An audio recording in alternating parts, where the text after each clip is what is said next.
नमस्कार दोस्तों, स्वागत है आप सभी का Alia exam quiz YouTube channel में। साथियों, आज से अपन स्टार्ट कर रहे हैं स्कूल व्याख्याता टेस्ट सीरीज प्रथम प्रश्न पत्र। साथियों, कलाम एकेडमी के द्वारा जो स्कूल व्याख्याता के जो टेस्ट सीरीज चलाई हुई है, उसके अपन जो टेस्ट हैं, उनकी सीरीज वाइज अपन सभी टेस्टों की सॉल्यूशन आपको यूट्यूब पर करवाने वाले हैं। साथियों, पहले भी मैंने फर्स्ट ग्रेड और सेकंड ग्रेड की टेस्ट करवाए थे, उसी प्रकार से इस बार भी स्कूल व्याख्याता और वरिष्ठ अध्यापक दोनों की जो टेस्ट हैं, वो मैं आपको यूट्यूब चैनल के माध्यम से करवाने वाला हूँ। तो आज अपन स्कूल व्याख्याता का जो पहला टेस्ट यानी 1 फरवरी 2026 को ये आयोजित हो चुका है और दूसरा टेस्ट भी आयोजित हो चुका है। ठीक है, तो पेपर साथियों ये थोड़ा लेट पहुँचा है, तो आज अपन जो पहला टेस्ट है माइनर टेस्ट 1, तो इसका अपन विस्तार से सॉल्यूशन करने वाले हैं। साथियों, एक बार आपको बता दें कि जो टेस्ट है उस टेस्ट में सिलेबस क्या था, यानी जो फर्स्ट टेस्ट हुआ था माइनर टेस्ट 1, तो इसका सिलेबस अपन देख लेते हैं ताकि आपको पता लगे कौन कौन से टॉपिक से ये क्वेश्चन पूछे गए हैं। तो देखो साथियों, कलाम एकेडमी के द्वारा वैसे कितने टेस्ट होने वाले हैं? माइनर टेस्ट होंगे 10, उसके बाद में 2 मेजर टेस्ट पेपर होंगे और 4 फाइनल टेस्ट पेपर यहाँ पर होने वाले हैं, यानी कुल 16 टेस्ट यहाँ पर व्याख्याता भर्ती के होने वाले हैं। तो जो पहला टेस्ट था उसमें क्या क्या सिलेबस था, तो वो आप देख लेते हैं। यानी जो माइनर टेस्ट हुआ था पहला 1 फरवरी 2026 को, और दूसरा भी हो चुका है कब, 8 फरवरी 2026 को। तीसरा टेस्ट 15 फरवरी 2026 को है और 15 फरवरी 2026 से ही वरिष्ठ अध्यापक के भी टेस्ट सीरीज शुरू हो जाएंगे। तो मैं सभी के टेस्ट आपको यूट्यूब पर करवा दूंगा। अब देख लेते हैं जो माइनर टेस्ट पेपर 1 हुआ था, तो इसमें क्या क्या सिलेबस रहा था। यानी इसमें इतिहास से रहे थे, यानी भारतीय इतिहास। इसमें 1857 का स्वतंत्रता संघर्ष रहा था। ठीक है, 19वीं और 20वीं शताब्दी में सामाजिक एवं धार्मिक पुनर्जागरण, 19वीं 20वीं शताब्दी के प्रमुख नेता यानी बंकिम चंद्र, तो ये ऐतिहासिक क्वेश्चन इसमें आए हैं। इसके बाद में जो राजस्थान भूगोल है, इसकी अवस्थिति, विस्तार, आकृति, आकार, ठीक है, बहुत ही विशेषता, जलवायु, मृदा है और जनांकी की विशेषताएं, तो ये भूगोल के टॉपिक थे। इसके बाद में जो मैथ के जो टॉपिक है, इसमें संख्या है, यानी परिमेय संख्या, अपरिमेय संख्या, वास्तविक है, काल्पनिक है, भाज्य, अभाज्य और वास्तविक संख्याओं का दशमलव निरूपण। इसके बाद में जो हिंदी के टॉपिक थे, इसमें संधि और संधि विच्छेद और पारिभाषिक शब्दावली। ठीक है, और शैक्षिक प्रबंधन, इसमें जो RTE 2009 है, इससे क्वेश्चन पूछे गए हैं। और समसामयिकी के अंदर यानी कलाम समसामयिकी, भारत, विश्व व राजस्थान, यानी अक्टूबर माह का यहाँ पर पूछा गया है। तो ये जो माइनर टेस्ट पेपर 1 हुआ है, ठीक है, 1 फरवरी 2026 को, इसमें ये सिलेबस था। तो आइए अपन क्वेश्चन देख लेते हैं इसके जो क्वेश्चन पूछे गए हैं वो कौन कौन से क्वेश्चन यहाँ पर टेस्ट में पूछे गए हैं। तो शुरू करते हैं स्कूल व्याख्याता टेस्ट सीरीज प्रथम प्रश्न पत्र यानी माइनर टेस्ट पेपर 1। और इस टेस्ट की PDF भी आपको टेलीग्राम चैनल पर मिल जाएगी, आप टेलीग्राम चैनल जरूर ज्वाइन करें। ठीक है, और स्कूल व्याख्याता भर्ती के जितने भी साथी हैं वो आज ही चैनल को सब्सक्राइब कर लेना, क्योंकि रेगुलर जितने टेस्ट होंगे वो आपको यूट्यूब पर यहाँ पर आपको मिलने वाले हैं। ठीक है साथियों, और साथ में ही सेकंड ग्रेड की जो टेस्ट सीरीज 15 फरवरी से स्टार्ट होने वाली है, तो उसकी टेस्ट भी आपको इस चैनल के माध्यम से मिल जाएंगे, तो वो साथी भी जरूर चैनल से जुड़ जाना। साथियों, पहला प्रश्न पूछा है इसमें कि एक पूर्णांक एवं उसके वर्ग का योग होता है। ठीक है, तो इसमें राइट आंसर हो जाएगा सदैव एक सम संख्या होती है। कितनी? सदैव एक सम संख्या, यानी ऑप्शन नंबर जो 2 है इसका राइट आंसर इसमें होगा। इसके बाद साथियों दूसरा क्वेश्चन है, निम्नलिखित कथनों पर विचार कीजिए। यानी कथन दिए हैं कि प्रत्येक वास्तविक संख्या या तो परिमेय या फिर अपरिमेय होती है। ठीक है, तो वास्तविक संख्या परिमेय भी होती है, अपरिमेय भी होती है, तो यानी ये तो पहला सही है। दूसरा है कि पाई एक अपरिमेय संख्या है। ठीक है, पाई एक अपरिमेय संख्या है, तो ये बात भी यहाँ पर बिल्कुल सत्य है। जैसे पाई का मान अपन देखें तो पाई, ठीक है, पाई बराबर क्या होता है, तो यहाँ पर 3.14। ठीक है, उसके बाद में 1 5 फिर 9 2 6 5 3 5 इस प्रकार से होती है, तो ये क्या है, पाई एक अपरिमेय संख्या है।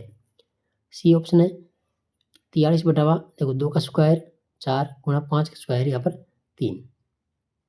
यानी 4 स्थानों के बाद शांत हो जाएगी। यानी देखो यहाँ पर ये बात भी इसमें सही है। ठीक है, क्या हो जाएगी? शांत। तो ए बी सी यानी कथन सही कौन सा हो जाएगा इसमें? पहला। ए बी और सी तीनों के कथन यहाँ पर सही है। अब देखो तीसरा प्रश्न। तीसरा प्रश्न में पूछा है, यहाँ पर संख्या दी हुई है और इसका मान पूछा है। ठीक है, तो ये मान आप ही साथियों ज्ञात करना। इसमें हो जाएगा ऑप्शन नंबर 2। ठीक है, 0.4801। ठीक है, 0.4801 ये इसका राइट आंसर हो जाएगा। इसको आप सोल्व कर लीजिएगा। प्रश्न नंबर 4 है कि यदि m एक सम संख्या है तो m² - 1 गुणनफल है 2 क्रमिक। यहाँ पर आ जाएगा इसमें विषम संख्याओं का। किसका साथियों? विषम संख्याओं का।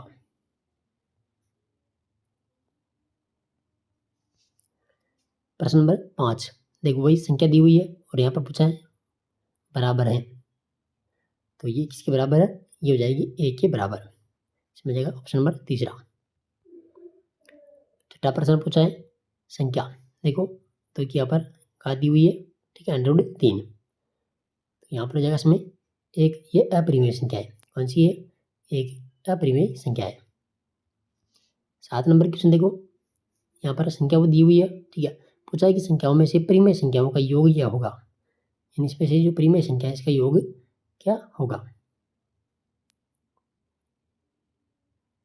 तो इसमें जाएगा साथियों दूसरा ऑप्शन। ठीक है, 15.3796। इसमें ऑप्शन नंबर 2 सही है। इसके बाद देखो 8 नंबर क्वेश्चन। 8 नंबर क्वेश्चन है कि निम्न में से सत्य कथन है। निम्न में से सत्य कथन। तो पहला कि 2 अपरिमेय संख्याओं का योग परिमेय संख्या भी हो सकता है और अपरिमेय संख्या भी हो सकता है। तो ये बात बिल्कुल सही है। पहला स्टेटमेंट यहाँ पर सही है। दूसरा है देखो एक परिमेय व एक अपरिमेय संख्या का योग सदैव एक अपरिमेय संख्या ही होती है। तो ये भी सही है। तीसरा है कि एक शून्येतर परिमेय संख्या व एक अपरिमेय संख्या का गुणनफल सदैव एक अपरिमेय संख्या होती है। तो यहाँ पर ये भी सही है। यानी तीनों के दोनों स्टेटमेंट यहाँ पर सही है। इसमें जाएगा ऑप्शन नंबर 4। प्रश्न नंबर 9 किसी संख्या रेखा पर स्थित प्रत्येक बिंदु निरूपित करता है। इसमें जाएगा साथियों एक अद्वितीय वास्तविक संख्या। ठीक है, इसके बाद 10 नंबर क्वेश्चन है निम्नलिखित को घटते हुए क्रम में व्यवस्थित करें। घटता हुआ क्रम। तो इसमें आ जाएगा ऑप्शन नंबर इसका आगे। ठीक है, इसमें आएगा सबसे पहले सी आएगा। ठीक है, पाई। फिर आ जाएगा इसमें 2 यानी बी आएगा। इसके बाद में आ जाएगा इसमें ई और इसके बाद में जाएगा डी और फिर आएगा इसमें ए। ये इस प्रकार से इसका घटता हुआ क्रम होगा CBEDA। ठीक है, देखो CBEDA यानी ऑप्शन नंबर 3 इसमें राइट होगा। बात करते हैं क्वेश्चन नंबर 11। देखो राजस्थान के कौन से जिले जून से सितंबर माह तक 90 सेंटीमीटर से अधिक वर्षा प्राप्त करते हैं। तो बात हो रही है 90 सेंटीमीटर से अधिक वर्षा प्राप्त करते हैं। तो इसमें जाएगा देखो कौन कौन से जिले आते हैं। एक तो झालावाड़ आता है, इसमें 12 का दक्षिणी भाग आता है और बांसवाड़ा और सिरोही आता है। यानी इसमें जाएगा ऑप्शन नंबर कौन सा? 4। ठीक है, देखो 10 सेंटीमीटर से 20 सेंटीमीटर वर्षा होती है कहाँ पर? जैसलमेर में। इसके बाद में आती है 20 से 30 सेंटीमीटर जो कि बाड़मेर, बीकानेर और गंगानगर। और 40 से 60 अजमेर, पाली, इसी करा जाएगा झुंझुनू में जाएगा इसमें। और 60 से 80 इसमें जाएगा टोंक, भीलवाड़ा, जयपुर, दौसा, अलवर, भरतपुर और धौलपुर। ठीक है, और 80 से 90 जो वर्षा होती है उत्तरी 12, चित्तौड़गढ़, डूंगरपुर और प्रतापगढ़। तो हमारे यहाँ पर जो राइट आंसर होगा वो कौन सा जाएगा? सिरोही, बांसवाड़ा, झालावाड़ और दक्षिणी 12। ठीक है साथियों, अब पूछा है देखो क्वेश्चन नंबर 12 कोपेन के राजस्थान के जलवायु क्षेत्रों के वर्गीकरण के संबंध में निम्नलिखित कथनों पर विचार कीजिए।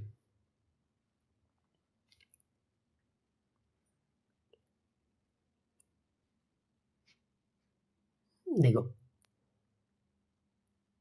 प्रतापगढ़ व झालावाड़ जिलों में AW जलवायु पाई जाती है। कहाँ पर? प्रतापगढ़ व झालावाड़ में।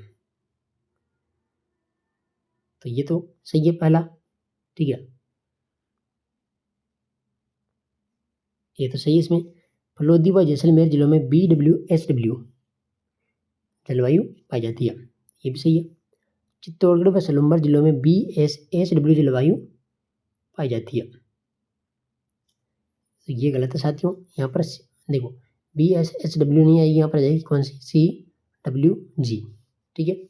और अलवर व भरतपुर में CWG जलवायु पाई जाती है, तो ये भी यहाँ पर सही है। तो इसमें पूछा है सबसे उपयुक्त विकल्प चुने, A, B और D, A, B, D, यानी ऑप्शन नंबर 4 सही है इसमें, ठीक है, A, B, D।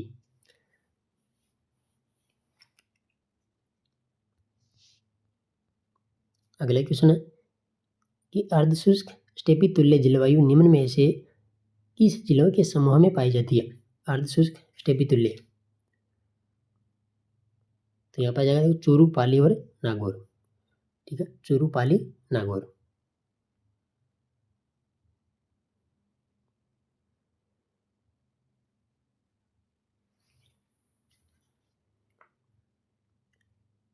और जैसलमेर, फलोदी, बाड़मेर, यहाँ पर कौन सी होती है? शुष्क, यानी BWSW, ठीक है, और ये शुष्क होती है।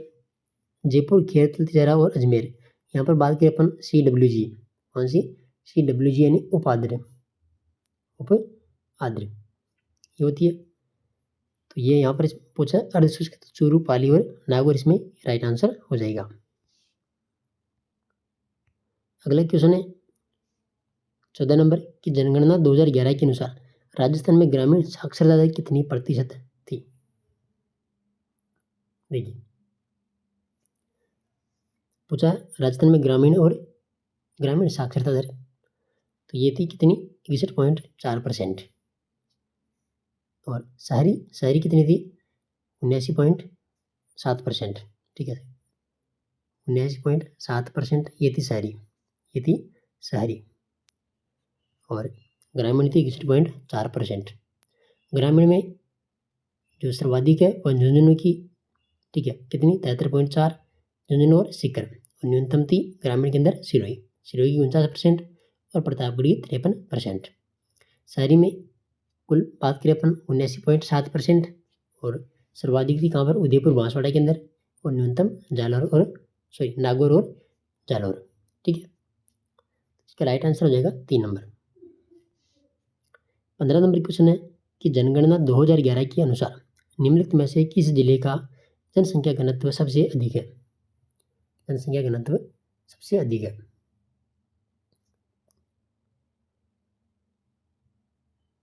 देखो यहाँ पर राइट आंसर हो जाएगा कौन सा? धौलपुर। और धौलपुर का जनसंख्या घनत्व कितना है? तो यहाँ पर जाएगा 398, कितना है? 398, ठीक है। और ये पाली का 164 है, पाली का 164। सर्वाधिक कहाँ का है? जयपुर का 595, फिर भरतपुर का है 503, 200 का जाएगा कितना? 476, अलवर का 438 है, फिर धौलपुर का 398 है, और बांसवाड़ा का कितना है? तो बांसवाड़ा का हो जाएगा 397, ठीक है। तो यहाँ पर पूछा है जो ऑप्शन है इसमें पूछा है कि जनसंख्या घनत्व सबसे अधिक है, तो यहाँ पर आ जाएगा साथियों 398 धौलपुर का, ठीक है। और न्यूनतम जनसंख्या घनत्व कहाँ का? जैसलमेर का 17। क्वेश्चन नंबर 16, राजस्थान के निम्नलिखित जिलों को जनसंख्या के अवरोही क्रम में व्यवस्थित करें, यानी जनगणना 2011 के अनुसार। देखते हैं अवरोही क्रम, देखना यहाँ पर कौन सा? अवरोही क्रम,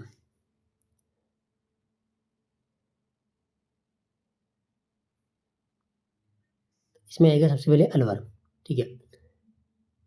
अलवर इसका है 36,74,179 अलवर का, तो सबसे पहले डी आ जाएगा, ठीक है। तो ये 2 कट गए, और उसके बाद में अलवर के बाद में कहाँ कहाँ आ जाएगा, 2 नंबर पर आ जाएगा नागौर, सी आएगा।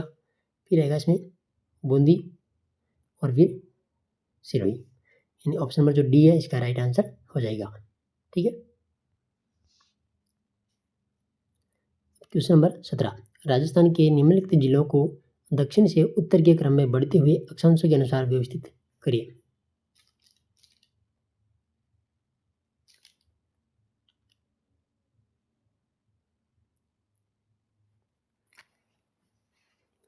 देखो इसमें आ जाएगा सबसे पहले कौन सा जाएगा, पूछा कहाँ से, दक्षिण से उत्तर, तो कोटा आएगा सबसे पहले 1 नंबर पर। ठीक है। फिर आएगा इसमें भीलवाड़ा 2 नंबर पर, फिर आएगा फलोदी 3 नंबर पर, और डी आ जाएगा इसमें 4 नंबर पर। इस प्रकार इसका क्रम होगा A D C B, A D C B, A D C B, यानी ऑप्शन नंबर कौन सा जाएगा 3। ठीक है, ए डी सी बी। अगला क्वेश्चन है 18 नंबर, कि राजस्थान के किन जिलों में एलपी सोल्स मृदा पाई जाती है, एलपी सोल मृदा।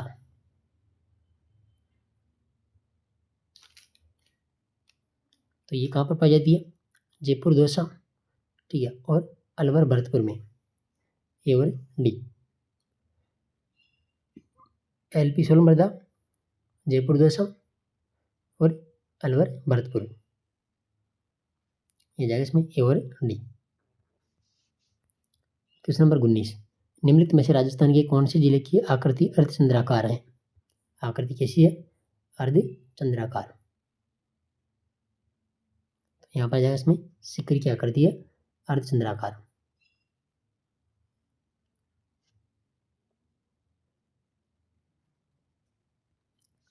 बीस नंबर क्वेश्चन है, निम्नलिखित में से अनुदैर्घ्य बालों का स्तूप नहीं है, अनुदैर्घ्य बालों का स्तूप नहीं है, कौन सा नहीं है,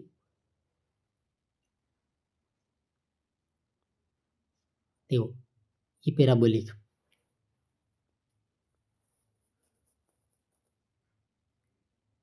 पैराबोलिक इसमें ये अनुदैर्घ्य बालों का स्तूप नहीं है। ठीक है। सीप है, वनस्पति युक्त रेखीय है और पवन विमुख रेखीय है, कौन सा नहीं है, पैराबोलिक। ये जो होते हैं अनुदैर्घ्य बालों का स्तूप, तो ये वायु की दिशा के अनुरूप विस्तृत होते हैं, कभी कभी एकाकी पहाड़ी पर पवन विमुख डालों पर भी पाए जाते हैं। तो इनको 3 भागों में बांटा है, सीप, वनस्पति युक्त रेखीय और पवन विमुख रेखीय। इसमें जाएगा साथियों 1 नंबर। 21 नंबर क्वेश्चन है कि राजस्थान के निम्नलिखित भौतिक विभाजन को पूर्व से पश्चिम के क्रम में व्यवस्थित करें। देखिए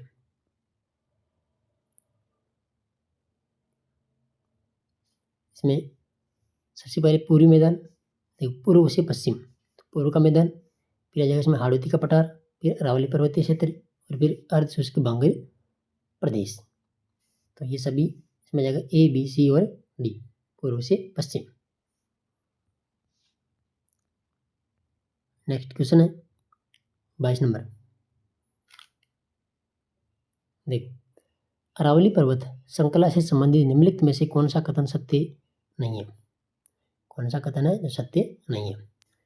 देखो ये राजस्थान में लगभग दक्षिण पश्चिम से उत्तर पूर्व की ओर विस्तृत है, बिल्कुल दक्षिण पश्चिम से उत्तर पूर्व दिशा में, यानी ये पालनपुर गुजरात से लेकर के रायसीना हिल्स दिल्ली तक इसकी लंबाई है 692 किलोमीटर।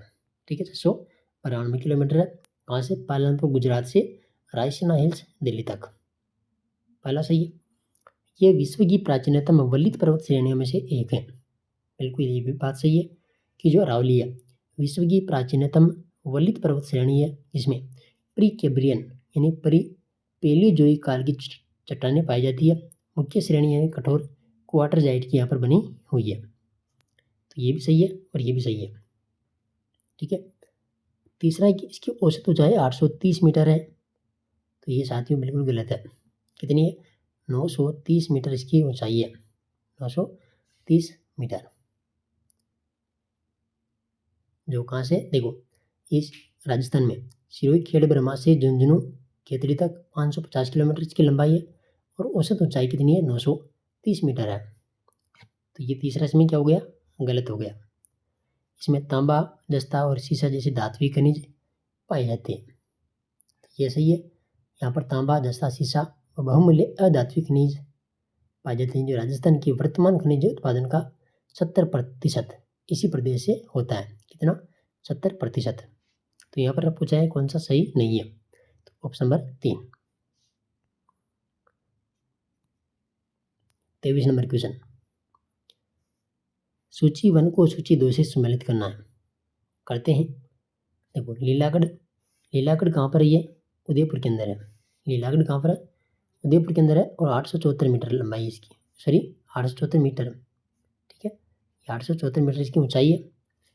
उसके बाद में ऋषिकेश, ये सिरोही के अंदर है। ऋषिकेश कहाँ पर है? सिरोही में 1017 मीटर, 1017 मीटर। टोडगढ़, ये अजमेर के अंदर है। टोडगढ़ कहाँ पर है? अजमेर, और इसकी हो जाएगी 934 मीटर। और बिलाली कहाँ पर है? अलवर के अंदर बिलाली, और बिलाली की ऊंचाई कितनी है? 775 मीटर, 775 मीटर। तो देख लीजिए इसका क्या हो जाएगा राइट आंसर, 1 4 2 3, 1 4 2 3, यानी ऑप्शन नंबर 4 इसमें सही होगा। क्वेश्चन नंबर 24, निम्नलिखित में से दक्षिणी पूर्वी पठार भौगोलिक प्रदेश का विभाजन नहीं है। तो देखो इसमें जाएगा कौन सा? मेवाड़ का मैदान, 3 नंबर। देखो दक्षिण पूर्वी पठार, ये इसके 2 उपभाग हैं, एक वह विंध्य कगार, दूसरा है दक्कन का लावा पठार। तो यहाँ पर जाएगा इसमें पूर्वी मैदानी। ये जो मेवाड़ है, यानी जो मेवाड़ का मैदान है, यह जाए पूर्वी के अंदर, ठीक है, पूर्वी मैदान के अंदर।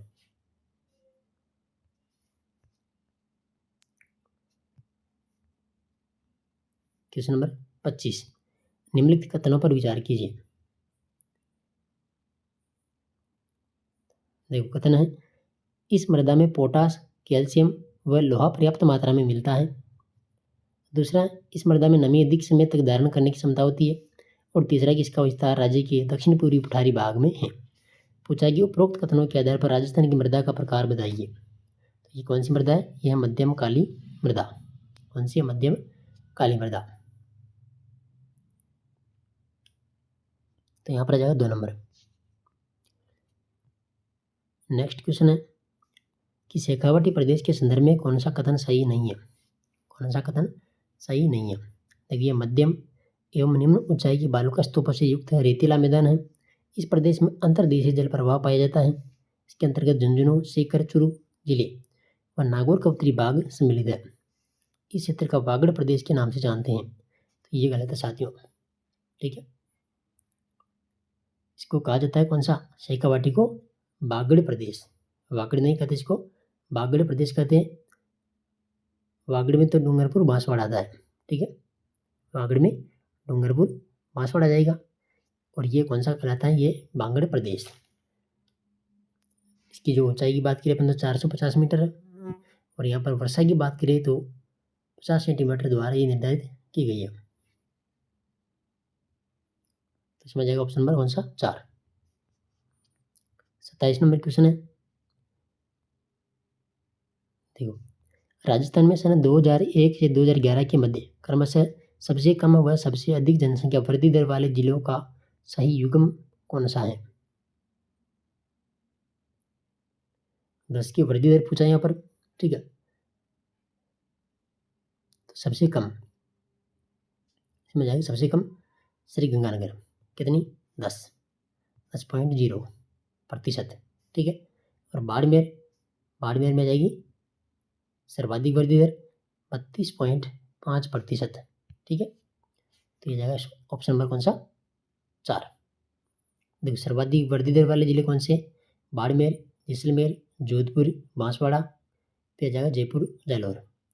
और न्यूनतम आ जाएगा गंगानगर, झुंझुनू, पाली, बूंदी। तो यहाँ पर जाएगा इसमें कौन सा? 4 नंबर। 28 नंबर क्वेश्चन है, मध्य माही बेसिन से संबंधित निम्नलिखित में से असत्य कथन है। मध्य माही बेसिन,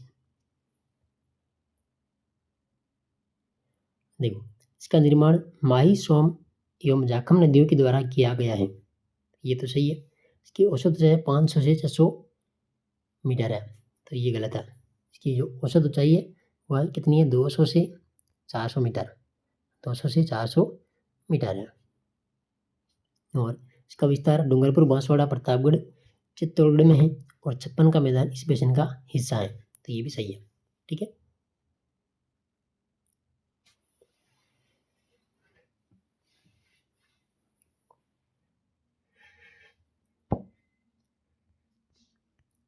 अगला क्वेश्चन है कि निम्नलिखित में से कौन सा दक्षिण पश्चिमी मानसून के आगमन की सामान्य तिथि के अनुसार सही व्यवस्थित है।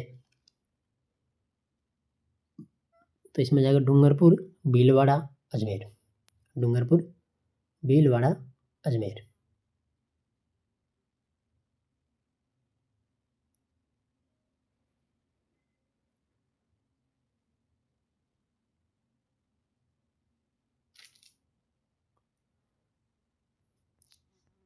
अगला क्वेश्चन है 30 नंबर, राजस्थान के डूंगरपुर तथा बांसवाड़ा जिलों में अधिकांशतः निम्नलिखित में से किस प्रकार की मृदा पाई जाती है।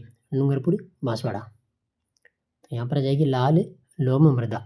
कौन सी है, लाल लोमी मृदा, और इसे ही लेटेराइट या फिर लाल दोमट मृदा भी कहते हैं। ठीक है। क्वेश्चन नंबर 31, निम्न कथनों पर विचार कीजिए।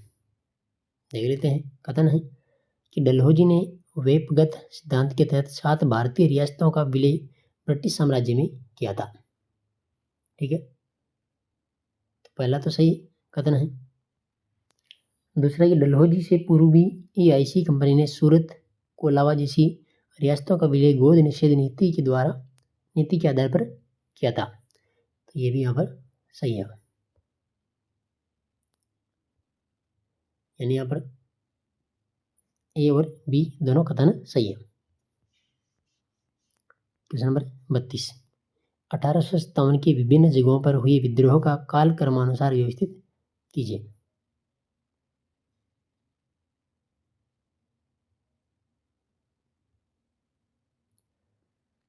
तो क्या आएगा इसमें, देखो सबसे पहले आ जाएगी झांसी, ग्वालियर।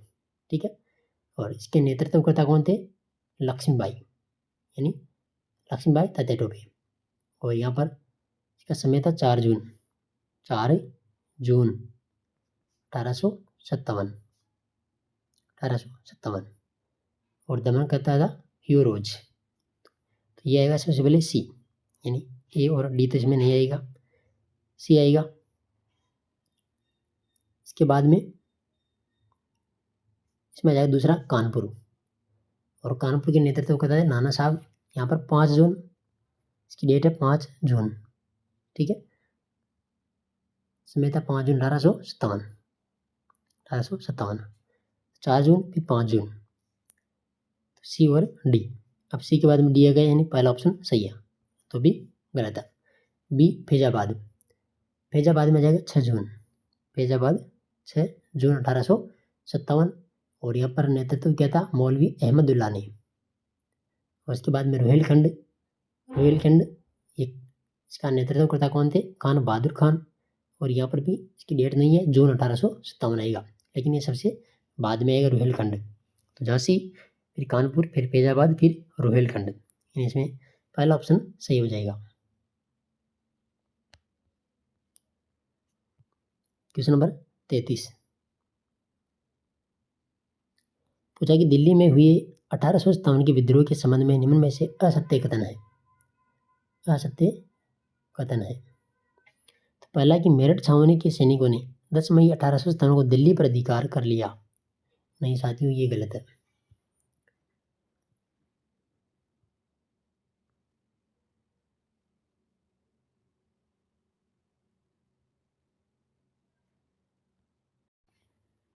देखो 10 मई को क्या हुआ था साथियों, तो जो क्रांति प्रारंभ हुई थी 10 मेरठ को। ठीक है, यानी 10 मई को, 10 मई 1857 को मेरठ छावनी की जो 20वीं पैदल यानी बटालियन ने यहाँ पर क्या किया था, इसका क्रांति का प्रारंभ किया था। और 11 मई को जो मेरठ छावनी है तो मेरठ छावनी के सैनिक कहाँ पर पहुँचे थे? दिल्ली।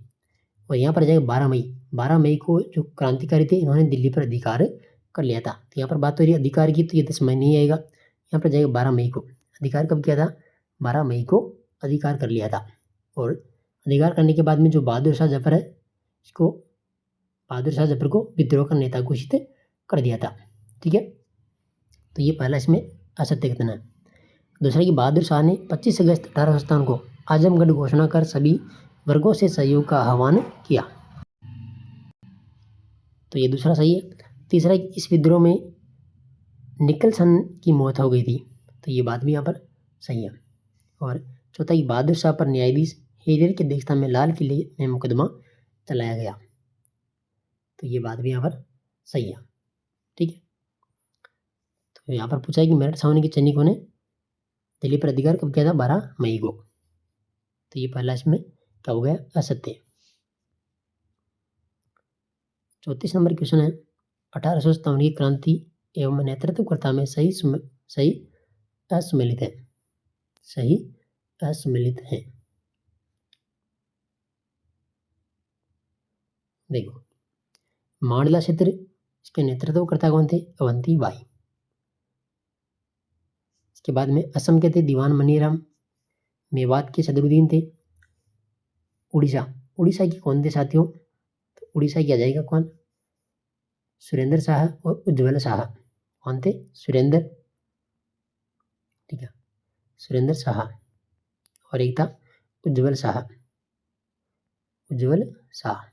तो ये दोनों थे उड़ीसा के।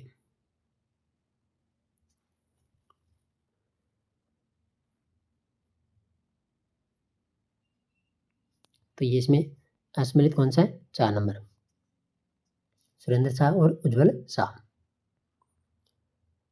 35 नंबर क्वेश्चन है कि 27 जून 1857 को सती चौरा पर 40 अंग्रेजों को क्रांतिकारियों ने मार डाला। इस सती चौरा घाट का संबंध किस विद्रोह से था? देखो, इसमें आ जाएगा कानपुर विद्रोह। कानपुर में 1857 क्रांति की शुरुआत कब हुई थी? 5 जून को नाना साहब के नेतृत्व में हुई थी। कब? यहाँ पर हुई थी 5 जून को नाना साहब के नेतृत्व में। और कानपुर में ही सती चौरा घाट से यहाँ पर 27 जून 1857 को नाव पर सवार 40 अंग्रेजों को यहाँ पर क्रांतिकारियों ने मार डाला था। तो इसमें आ जाएगा कानपुर विद्रोह। 36 नंबर है 1857 की क्रांति राजनीतिक तथा राष्ट्रीय दोनों थी। उक्त कथन किसका है? किसका ये कथन? लाला लाजपत राय का। देखो, वीडी सावरकर का कथन क्या था? तो वीडी सावरकर ने 1857 की क्रांति को भारत का स्वाधीनता संघर्ष या फिर स्वधर्म और स्वराज के लिए लड़ा गया संघर्ष कहा था।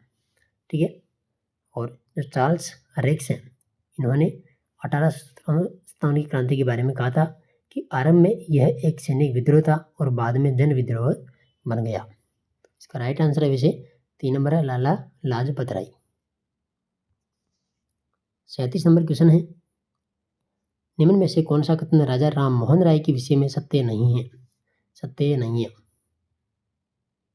देखते हैं कि प्रिंसेप्ट ऑफ जीसस पुस्तक की रचना राय ने प्रसन्न कुमार नाम से की थी। तो बिल्कुल पहला तो सही है। दूसरा है कि वे सती प्रथा का विरोध करने वाले प्रथम भारतीय थे। ये भी बात सही है। तीसरा है कि 20 अगस्त 1829 को इन्होंने ब्रह्म समाज की स्थापना की थी। तो यही गलत लग रहा है। तीसरा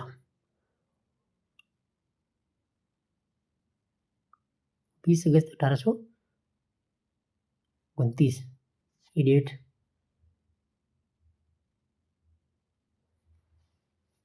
यहाँ पर गलत आ रही है। ठीक है, तो देखो 20 अगस्त 1828 आएगा यहाँ पर, 1829 नहीं है, 1828। ठीक है, 1828 आएगा। ठीक है, 1828 को ब्रह्म समाज की स्थापना की थी। कहाँ पर? कलकत्ता में। कहाँ पर की थी? कलकत्ता में। तो ये तीसरा गलत है। और इन्होंने 3 appeal to the Christian public नामक लघु पुस्तक की रचना की थी। तो ये भी बात सही है। इसमें जाएगा साथियों 3 नंबर गलत है। 38 नंबर क्वेश्चन है कि निम्नलिखित कथनों पर विचार करें। देखो क्वेश्चन नंबर 38,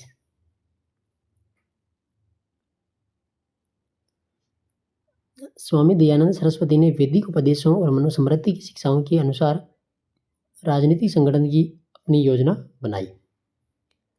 तो ये पहला गलत है इसमें। और दूसरा है, स्वामी दयानंद सरस्वती ने सुझाया कि राजनीतिक संगठन कल्याणकारी राज्य के बजाय धर्मतंत्र के अनुरूप हैं। तो ये दूसरा सही है। पहला गलत है, दूसरा सत्य है, यानी सत्य कथन पूछा है तो केवल 2 सत्य हैं।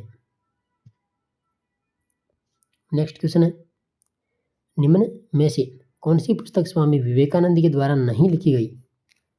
विवेकानंद के द्वारा नहीं लिखी गई।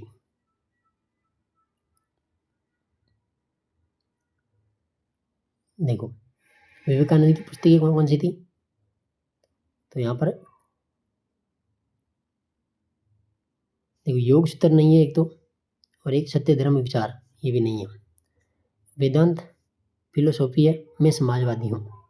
इसके अलावा थी राजयोग, ज्ञान योग, कर्मयोग, भक्ति योग, संगीत कल्पतरु, और एक ये वेदांत फिलोसॉफी आ गई, एक है मैं समाजवादी हूँ, एक पूर्व और पश्चिम है, एक आधुनिक भारत है, और एक था कोलंबो से अल्मोड़ा तक व्याख्या।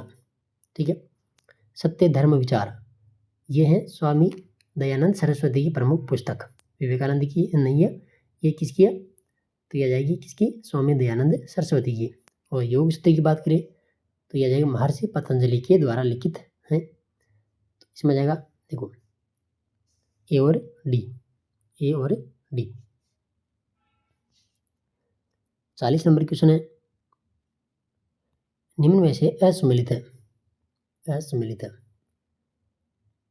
तो देखो पुनः विधवा आश्रम, डी के करवे।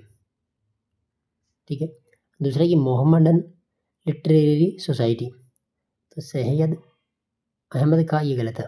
ठीक है, 2 नंबर। इसमें जाएगा अब्दुल लतीफ़, क्या आएगा? अब्दुल लतीफ़, यह जाएगा इसमें अब्दुल लतीफ़।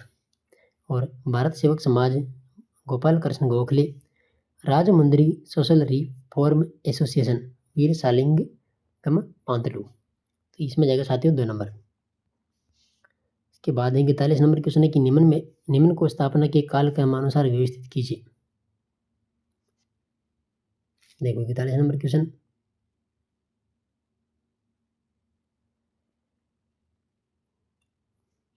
इसमें देखो तत्व बोधिनी सभा, तत्व बोधिनी सभा, तो ये 1839 आ जाएगा। तत्व बोधिनी सभा 1839। वेद समाज की स्थापना ये 1864 में आ जाएगी, 1864। रामकृष्ण मिशन, इसमें जाएगा 1897। ठीक है, 1897। और सत्य शोधक समाज ये 1873 आ जाएगा। तो अब देख लीजिए क्रम कौन सा आ जाएगा इसमें। सबसे पहले डी, फिर सी, फिर ए और बी, यानी 4 नंबर इसका क्रम हो जाएगा।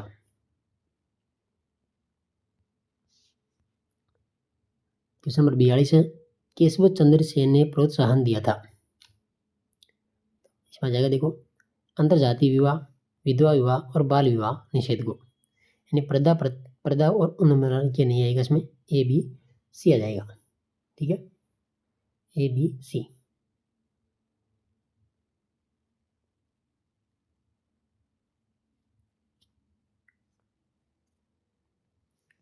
अगला क्वेश्चन है कि बंकिम चंद्र चटर्जी के बारे में निम्नलिखित कथनों पर विचार कीजिए। बंकिम चंद्र चटर्जी, देखो बिपिन चंद्र पाल ने बंकिम चंद्र को भारतीय संस्कृति के पुनर्जागरण का पैगंबर कहा, बिल्कुल सही है। वे कलकत्ता विश्वविद्यालय के पहले स्नातक थे, ये भी सही है।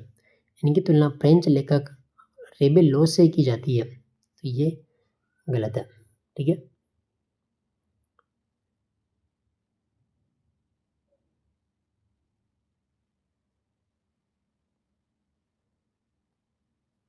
तो 43 के अंदर ए और बी सही है।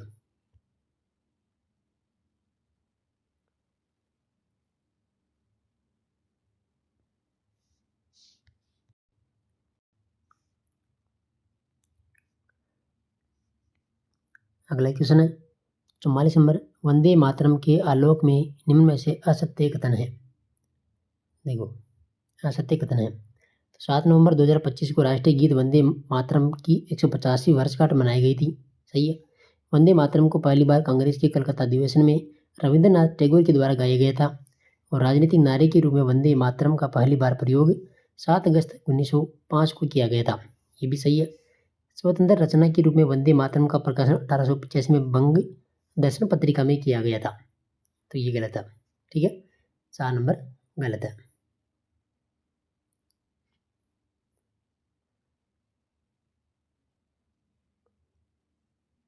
देखो इसका प्रकाशन कब हुआ था? 1881 में। ठीक है, 1881 आ जाएगा यहाँ पर, 1885 नहीं आएगा। 1881 में बंग दर्शन पत्रिका में इसका प्रकाशन किया गया था। तो ये गलत है, 4 नंबर। 45 नंबर क्वेश्चन है कि बंकिम चंद्र चटर्जी का अंतिम उपन्यास कौन सा था? तो अंतिम उपन्यास था यहाँ पर कौन सा? सीताराम। कौन सा था? सीताराम। नेक्स्ट क्वेश्चन है, पूछा कि प्रधानमंत्री धन धान्य कृषि योजना के संबंध में निम्नलिखित कथनों पर विचार कीजिए। प्रधानमंत्री धन धान्य कृषि योजना। देखो इस योजना का शुभारंभ प्रधानमंत्री नरेंद्र मोदी ने 11 अक्टूबर 2025 को किया था। ये सही है।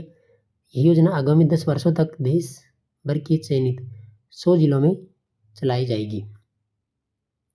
तो ये भी सही है। देखो 46,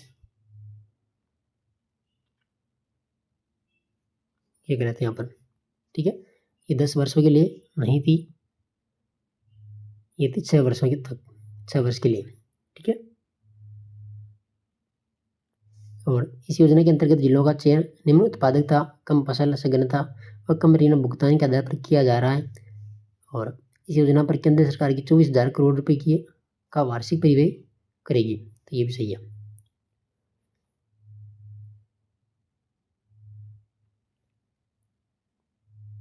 इसकी अवधि थी कितनी? 6 वर्ष तक। तो ये गलत हो गया इसमें, बी वाला, ए, सी और डी। ये सही है, ए, सी और डी। ठीक है, नेक्स्ट क्वेश्चन है कि गुरु गोवलकर आकांक्षी ब्लॉक विकास योजना के संबंध में निम्नलिखित कथनों पर विचार कीजिए। तो पहला, इस योजना हेतु राज्य बजट 2025-26 के अंतर्गत राज्य सरकार ने 75 करोड़ रुपए की घोषणा की। पूछा सत्य नहीं है, सत्य नहीं है। ये तो पहला तो सही है, मतलब ठीक है। दूसरा, यह योजना प्रदेश के 21 जिलों में संचालित की जा रही है। तो ये गलत है, ये पूरे 41 जिलों में संचालित है। और इस योजना के अंतर्गत प्रदेश स्तर पर सर्वश्रेष्ठ प्रदर्शन करने वाले ब्लॉक को प्रोत्साहन स्वरूप 1 करोड़ रुपए दिए जाएंगे। तो ये भी गलत है। इसमें इसकी जो राशि है वो आ जाएगी 75 करोड़। कितनी है? 75 करोड़ रुपए का प्रावधान है।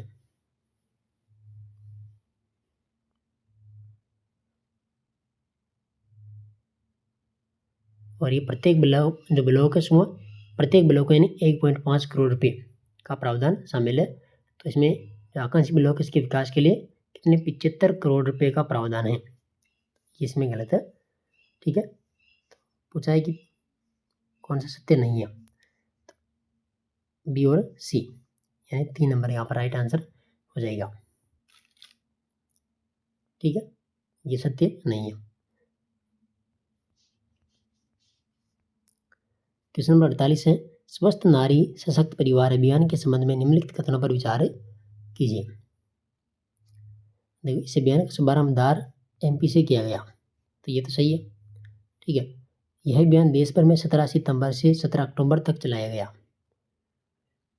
तो ये गलत है, ये 17 अक्टूबर नहीं है, यहाँ पर जाएगा 2 अक्टूबर तक।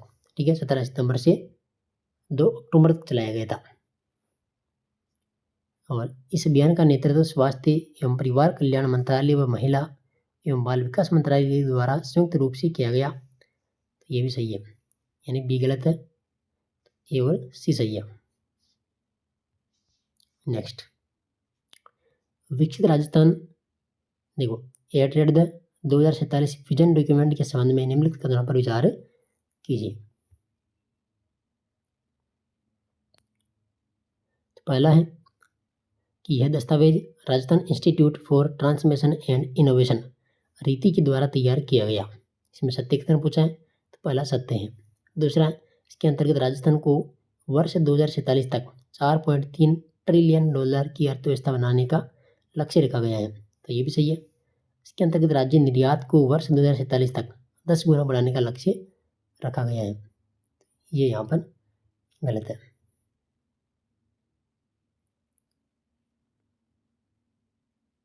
इसमें आ जाएगा ये 10 गुना नहीं, यहाँ पर 5 गुना, ठीक है, 5 गुना बढ़ाने का यहाँ पर लक्ष्य रखा गया है। तो सत्य हो जाएगा इसमें ए और बी, ए और बी सत्य है, यानी ऑप्शन नंबर 4। क्वेश्चन नंबर 50 है कि 13 अक्टूबर को केंद्रीय गृह मंत्री अमित शाह ने नव विधान न्याय की नई पहचान प्रदर्शनी का उद्घाटन कहाँ पर किया था? तो ये कहा था JEC सीतापुरा जयपुर में। अगला क्वेश्चन है, और देखो जितने साथी इस क्लास को देख रहे हैं अभी तक क्लास को लाइक नहीं किया तो लाइक कर दीजिए, और चैनल को जिन्होंने सब्सक्राइबर नहीं किया वो सब्सक्राइबर भी कर लीजिए, क्योंकि रेगुलर आपको टेस्ट सीरीज मिलने वाली है। अब ये पहला टेस्ट है, इसके बाद में दूसरा, फिर तीसरा, इस प्रकार से आपको सभी टेस्ट यहाँ पर मिल जाएंगे। क्वेश्चन नंबर 51 है कि आपकी पूंजी आपका अधिकार अभियान के संबंध में निम्नलिखित कथनों पर विचार कीजिए। देखो 4 अक्टूबर 2025 को वित्त मंत्री निर्मला सीतारमण ने नई दिल्ली से इस अभियान का शुभारंभ किया, तो ये पहला गलत है। इसका शुभारंभ जो है साथियों, ये वित्त मंत्री निर्मला सीतारमण ने गांधीनगर गुजरात से आपकी पूंजी आपका अधिकार अभियान का शुभारंभ किया था, ठीक है, कहाँ से? गांधीनगर गुजरात से, तो ये नई दिल्ली गलत है। ये वित्तीय क्षेत्र में बिना दावे वाली परिसंपत्तियों के बारे में चलाई जाने वाला राष्ट्रव्यापी जागरूक अभियान है, तो ये सही है, ठीक है। यह अभियान 3 महीने तक संचालित किया जाएगा, तो ये बात भी सही है। और जागरूकता, पहुंच, कार्यवाही तथा जवाबदेहिता 4A इस अभियान के मार्गदर्शक सिद्धांत हैं, तो ये गलत है, ठीक है। तो जागरूकता, पहुंच, कार्यवाही और ये जवाबदेहिता, ये इसमें नहीं आएगी यहाँ, और यहाँ पर 4A के स्थान पर जाएगा 3A। तो पूछा इसमें सत्य कथन, तो बी और सी सत्य हैं, बी और सी 3 नंबर। क्वेश्चन नंबर 52 है कि भारतीय तट रक्षक जहाज अक्सर के संबंध में निम्नलिखित कथनों पर विचार कीजिए। देखो 4 अक्टूबर 2025 को कराईकल पुडुचेरी से इसे कमीशन किया गया, तो ये सही है। और यह 8 अदम्य श्रेणी के तीव्र गश्ती पोतों की श्रृंखला में दूसरा जहाज है, ये भी सही है। इसे कोचिन शिपयार्ड लिमिटेड के द्वारा बनाया गया, ये यहाँ पर गलत है साथियों। यहाँ पर जाएगा, देखो कोचिन नहीं आएगा, इसमें जाएगा गोवा शिपयार्ड। कौन सा है? गोवा शिपयार्ड लिमिटेड के द्वारा इसको बनाया गया था, ठीक है। और यह जो है 51 मीटर लंबा पोत है तथा 320 टन की विस्थापन इसमें क्षमता है, और 2 यानी 3000 किलोवाट डीजल इंजनों से ये संचालित किया गया है। तो ए और बी यहाँ पर इसका राइट आंसर हो जाएगा। नेक्स्ट क्वेश्चन है कि पुस्तक the burning earth N environmental history of the last 500 years पुस्तक के लेखक कौन है? इसमें आ जाएगा सुनील अमृत, ठीक है, सुनील अमृत।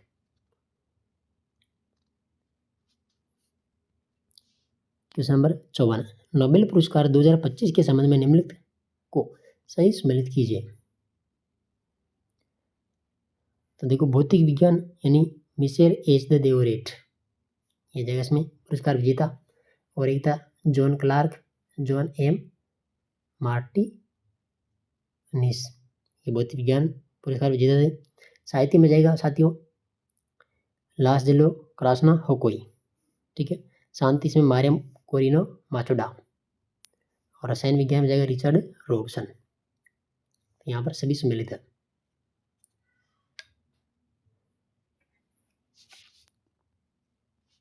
अगला क्वेश्चन है, वर्ल्ड पैरा एथलेटिक्स चैंपियनशिप 2025 के संबंध में निम्नलिखित कथनों पर विचार कीजिए।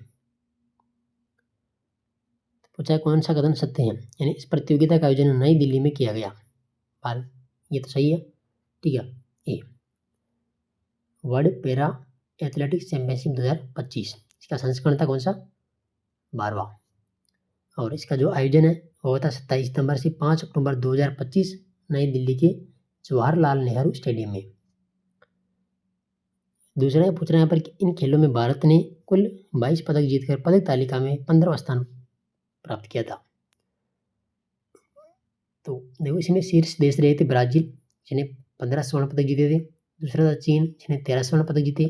और तीसरा था ईरान, इन्होंने 9 स्वर्ण पदक जीते थे। भारत की बात करें तो भारत ने इस चैंपियनशिप में 6 स्वर्ण पदक जीते थे। कितने, 6 स्वर्ण थे। इसके बाद में 9 रजत थे, 9 रजत और 7 कांस्य पदक थे।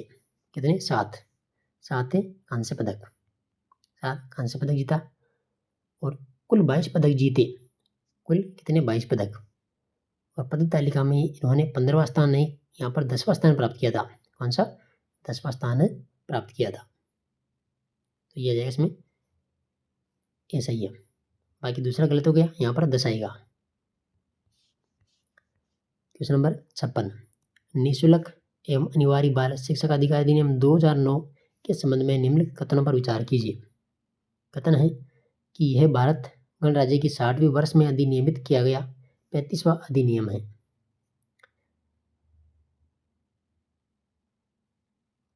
तो ये तो सही है साथियों वैसे।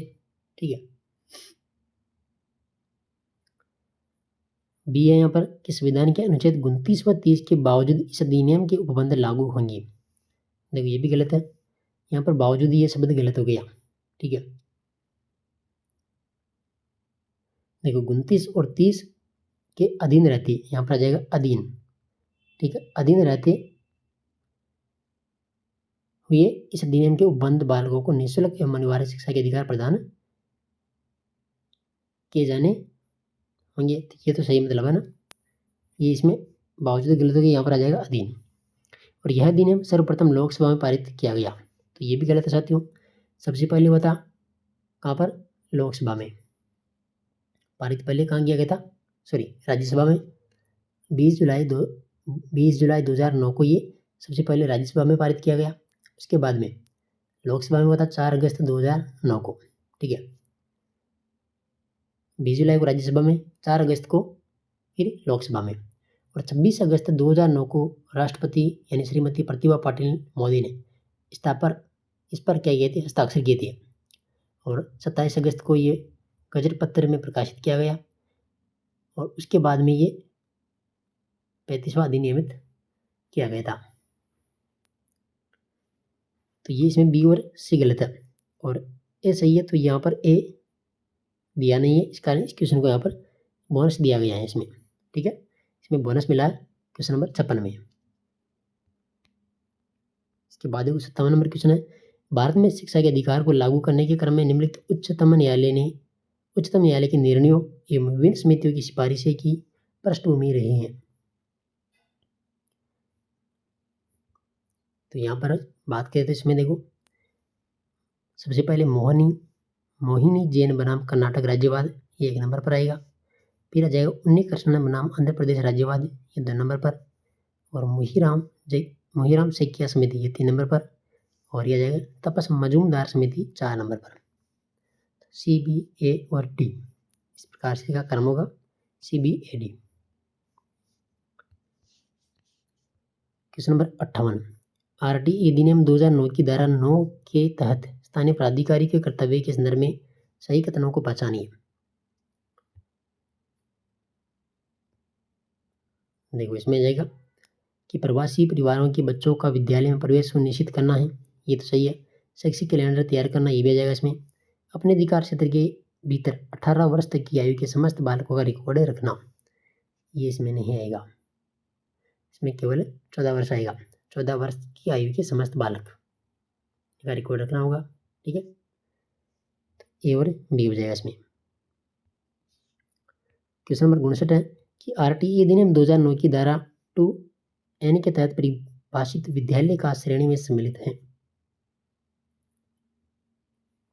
देखो इसमें जाएगा समुचित सरकार द्वारा नियंत्रणित विद्यालय, विनिर्दिष्ट प्रवर्ग का विद्यालय, फिर आ जाएगा गैर सहायता प्राप्त विद्यालय, फिर सहायता प्राप्त विद्यालय, यानी ABCD 4 number. Question number 60 RTE 2009 की धारा 8 के अंतर्गत राजस्थान सरकार के द्वारा 2021 में जोड़े गए उपबंध के बाद अनिवार्य शिक्षा पद से अर्थ की समुचित सरकार।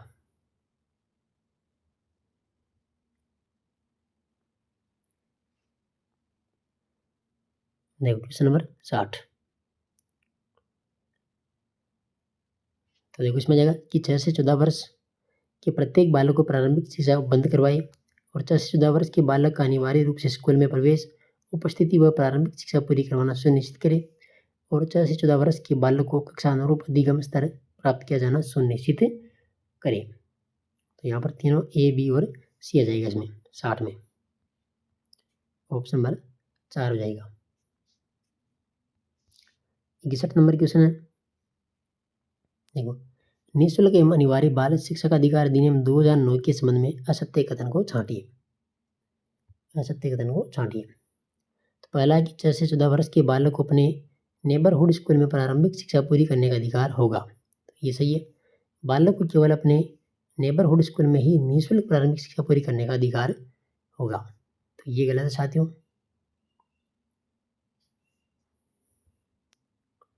और तीसरा है कि कोई बालक ऐसे शुल्क या भुगतान के लिए उत्तरदायी नहीं होगा तो उसे प्रारंभिक शिक्षा पूरी करने से रोकेगा। और चौथा है बहु निःशक्त एवं गंभीर निःशक्त बालक को घर आधारित शिक्षा चुनने का अधिकार होगा। ये भी सही है, यानी इसमें आ जाएगी 61 में 2 नंबर। 62 नंबर क्वेश्चन है कि निःशुल्क एवं अनिवार्य बाल शिक्षा का अधिकार अधिनियम 2009 की किस धारा में निजी विद्यालयों एवं विशेष श्रेणी के विद्यालयों में प्रवेश कक्षा की 25% सीट पर निःशुल्क शिक्षा उपलब्ध करवाने का प्रावधान किया गया है। तो यहाँ पर जाएगा इसमें 12(1)(ग) 12(1)(ग). 62 में 4। क्वेश्चन नंबर 63 आरटीई अधिनियम 2009 की धारा 27 के अनुसार निम्नलिखित में से किन गैर शैक्षणिक प्रयोजन के कार्यों में शिक्षकों की नियुक्ति की जा सकती है।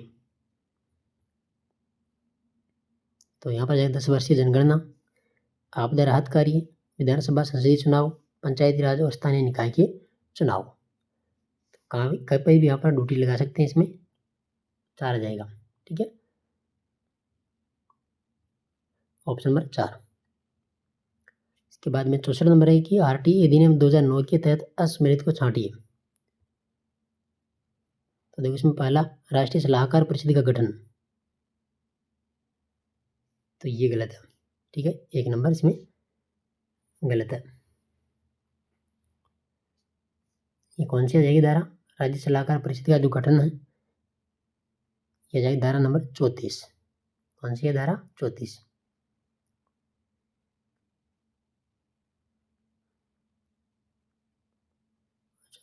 नहीं, ये तो 34 नहीं है।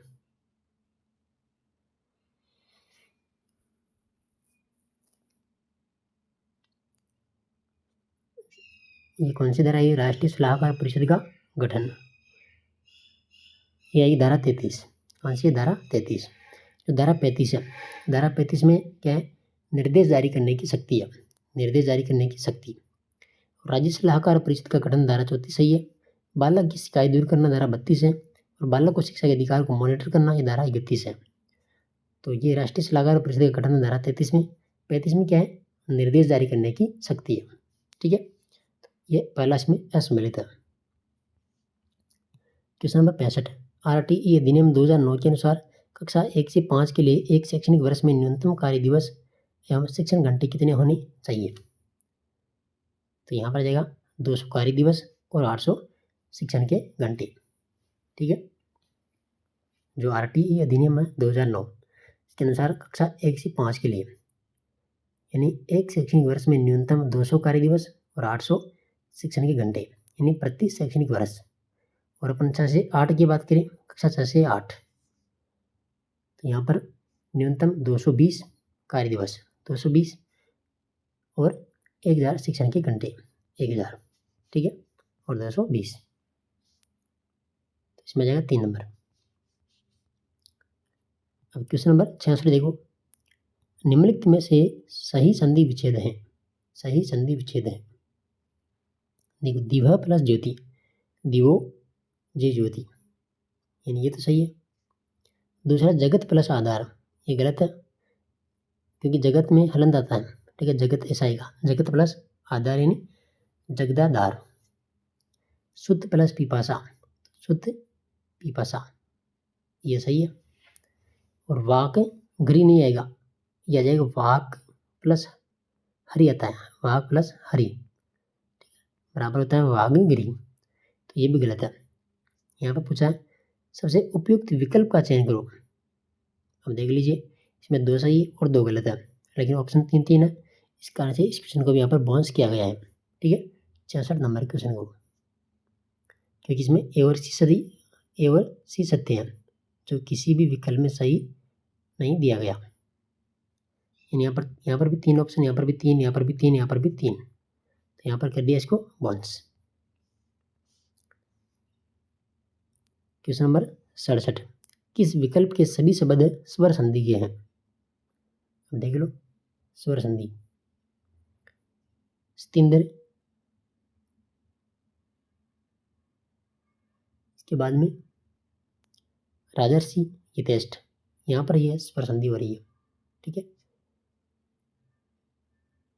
देखो संरक्षण, ये संरक्षण, इसमें व्यंजन संधि है। शरणार्थी और वेदोक्त, यहाँ पर स्वर संधि है।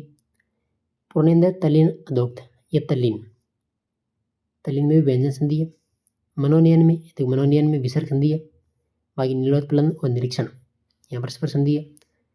पूछा स्वर संधि के उदाहरण, स्तिंदर, राजर्षि और ये टेस्ट, 2 नंबर। क्वेश्चन नंबर 68 है, निम्नलिखित में से कौन सा संधि शब्द असंगत है? सत्य प्लस मार्ग, सदमार्ग नहीं होता है, ये होता है क्या, सन्मार्ग, ठीक है, सन मार्ग, तो ये पहला इसमें जाएगा गलत, असंगत। तड़ित प्लस लेखा, तड़िल लेखा, सत शासन, सत्शासन, निह प्लस सस, निश्चल, बाकी सभी सही है। क्वेश्चन नंबर 69 है, संधि की दृष्टि से असंगत। देखो शुद्ध प्लस ओदन, शुद्धोदन, ये गलत है। शुद्ध ओदन और ये होता है शुद्धोदन, ठीक है, एक ही मात्रा आती है इसमें, शुद्धोदन। उष्ण प्लस ओदन, उष्णोदन, वीर प्लस उदारी, वीरोदारी, जल प्लस ओग, जिलोग, ये पहला इसमें ये असंगत है। इसके बाद देखो क्वेश्चन नंबर 70 है कि निम्नलिखित में से किस विकल्प में संधि विच्छेद सही है? संधि विच्छेद सही है। देखो अग्नि प्लस आग्नि, आस्य, अग्नास्य, ये सही है, ठीक है। अधि प्लस एव, अधि प्लस एव, तो ये अधिएव नहीं होता, ये होता है देखो अ द येव, यानी एक ही मात्रा आती है, अदेव, ठीक है। ये यहाँ पर ये आता है अदेव, एक मात्रा आई। मही प्लस अर्चन, मही प्लस अर्चन, ये होता है, ये गलत है, इसमें हो जाएगा ये महर्चन, म है के ऊपर रह जाएगा और न, महर्चन, ठीक है। और वाणी प्लस औचित्य, तो ये वाणियो चित्त नहीं होगा, ये हो जाएगा वाणियो चित्ते, यानी यहाँ पर डबल मात्रा आएगी ये के, यानी अब की मात्रा वाणियो चित्ते। क्वेश्चन नंबर 71, इसमें पूछा है संगत विकल्प का चयन करें। देखो बेटर रूपरेखा, बिल जमानत, अल्टरनेट एकांतर और असाइनमेंट संयुक्त। पूछा सही संगत कौन सा है इसमें, तो सही है इसमें अल्टरनेट, अल्टरनेट, ठीक है, एकांतर, ये यहाँ पर सही है। देखो बेटर ये रूपरेखा नहीं होता, इसमें क्या होता है वस्तु विनिमय, इसका तो जाएगा ये, का तो वस्तु विनिमय, ठीक है, वस्तु विनिमय। और बिल इसका जमानत नहीं होता, ये होता है बिल यानी विधेयक होता है, ये होता है विधेयक होता है। और ये जो असाइनमेंट दिया हुआ है इसका कार्यभार होता है, ये कार्यभार ये एक सही है इसमें तीसरा। देखो सूची 1 को सूची 2 के साथ में सम्मिलित करना है। पहला इसमें बेक्वेस्ट, इसमें जाएगी स्वीकृति, इसमें जाएगी वसीयत, ठीक है, इसमें जाएगा वसीयत। एडोक ये हो जाएगी कार्य, एडोक है तदार्थ हो जाएगा इसमें, तदार्थ। और डॉक्यूमेंट तो ये प्रलय हो जाएगा, और इसमें कमीशन हो जाएगा ये आदत, ठीक है, आदत। इस प्रकार से सम्मिलित करेंगे इसमें 4 2 1 3। ऑप्शन नंबर पहला सही है। क्वेश्चन नंबर 73, यहाँ पर भी सम्मिलित करना है पारिभाषिक शब्द और अर्थ। सबसे पहले एक्सेप्टेंस, इसका होता है स्वीकृति। एक्शन में हो जाएगा कार्यवाही, ठीक है। और ऑटोनोमस, इसमें होता है अभिस्वीकृति। और ये हो जाएगा एक नाउ लेगेजमेंट, इसमें होता है स्वायत्त। अब आप देख लीजिए, देखो 1 में 2, 2 में 4, 2 4, देखो 2 4 1 3, लेकिन 2 4 तो सही है, 2 4 सही है,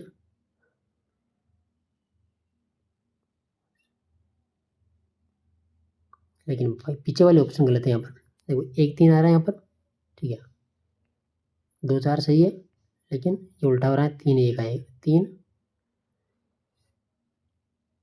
और 1 आना चाहिए था यहाँ पर, तो ये ऑप्शन में नहीं है। ये जाएगा 2 3, फिर यहाँ पर आ जाएगा 3 और 1, तो ये भी ऑप्शन गलत दिए गए हैं वैसे, तो आपको जो मैंने मिलाया है वो सही है, ठीक है। देखो एक के अंदर आ जाएगा स्वीकृति, एक्शन में जाएगा कार्यवाही, और ऑटोनोमस साथियों इसमें जाएगा अभिस्वीकृति, इसमें 3 ही आएगा, और ये इसमें जाएगा 1 वाला, तो ये सम्मिलित है इस प्रकार से, ठीक है। क्वेश्चन नंबर 74, निम्नलिखित में से पारिभाषिक शब्द की दृष्टि से असंगत विकल्प है। देखो डिसोल्व विघटित करना, असंगति तो ये तो सही है। और क्रोनिक नवीन ये गलत है, इसमें आ जाएगा दीर्घकालिक, क्या आएगा इसमें दीर्घकालिक।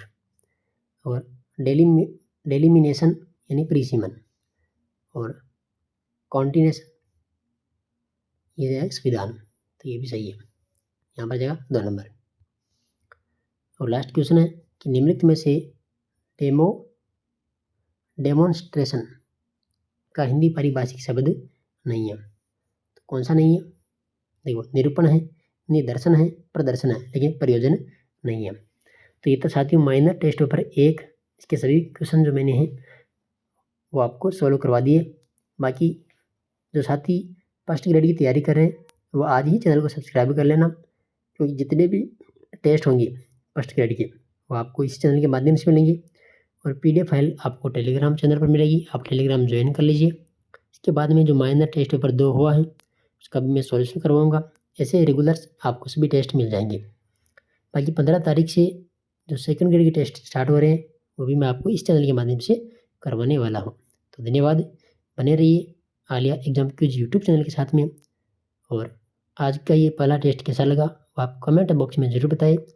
और इसका जो सिलेबस है, जो कलाम एकेडमी का सभी टेस्टों का जो सिलेबस है वो मैंने टेलीग्राम चैनल पर डाल दिया है, तो आप सिलेबस के अनुसार स्टडी करें और फिर टेस्ट दें, तभी आपको मज़ा आएगा टेस्ट देने का। ठीक है साथियों, धन्यवाद, जय हिंद, जय भारत।